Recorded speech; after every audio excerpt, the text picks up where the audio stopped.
अशी कृषी उत्पन्न बाजार समितीत एक हाती सत्ता जी आहे ती आपली आलेली आहे, काय सांगा? ह्याच्यामध्ये सर्वात महत्त्वाचं मी आदरणीय देवेंद्र फडणवीस साहेबांचे खास करून आभार व्यक्त करेन की त्यांनी विशेष या बार्शीवरती प्रेम केलं, लक्ष दिलं आणि त्यांनी जी मला ताकद दिली, ह्या ताकदीच्या जीवावरती आज 18 पैकी 18 उमेदवार या ठिकाणी निवडून आलेले आपल्याला दिसतात. आणि विशेष करून सहकारामध्ये आम्ही अत्यंत ही आमच्या ह्याच्यातली पहिलीच निवडणूक म्हणायला काय हरकत नाही, कारण गेल्या वेळेस जी बाजार समिती झालेली होती ती बाजार समिती शेतकऱ्याच्या मतावर झालेली होती. परंतु सहकारातनं ही आमची अत्यंत कठीण अशी परीक्षा होती, मी त्याची जाणीव मला निश्चितपणे होती. परंतु सर्व मतदार जे आहेत ह्या मतदारांनी खास करून आमच्यावरती एक विशेष प्रेम केलं.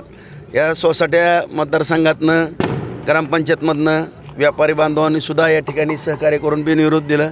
हमाल तोलार मतदारसंघातून पण आणि सर्व या तालुक्यातली जी जनता आहे ह्या जनतेमध्ये जे एक मेसेज गेलेला होता की विधानसभेला थोड्या काही जे काही कारणं असतील ते बाबा पराभव झालेला आहे, ह्याच्यामधून राजूभाऊला आपण ताकद देणं गरजेचं आहे. आणि या ठिकाणी आपला जो विकास थांबल्याचं चित्र या ठिकाणी दिसतं आहे ते चित्र बदलण्याच्या दृष्टिकोनातून सर्व जनता जनार्दनाने हे दिलेले आशीर्वाद आहेत. हो, खरं तर या निवडणुकीमध्ये पूर्ण प्रतिष्ठा ही पणाला लागली होती. संपूर्ण जिल्ह्याचं लक्ष या निवडणुकीकडे लागलेलं होतं. काय भावना आहेत? ह्याच्यामध्ये मी कधीही माझी प्रतिष्ठा पणाला लागली म्हणणार नाही किंवा अस्तित्वाची लढाई म्हणणार नाही.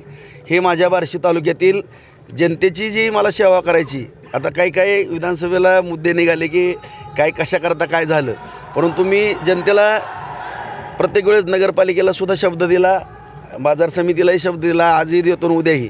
भले एखादा कुठला अस्तित्व किंवा प्रतिष्ठेचा विषय 10 पाऊल मागं घ्यायची वेळ आली तरी चालेल, परंतु या बार्शी तालुक्याचा विकास कधी थांबणार नाही. तो विकास करण्याकरता आदरणीय देवेंद्र फडणवीस साहेब, शिंदेसाहेब दादांच्या मदतीनं, आदरणीय नरेंद्र मोदी साहेबांच्या मार्गदर्शनाखाली अत्यंत चांगल्या पद्धतीने या ठिकाणी काम केलं जाईल.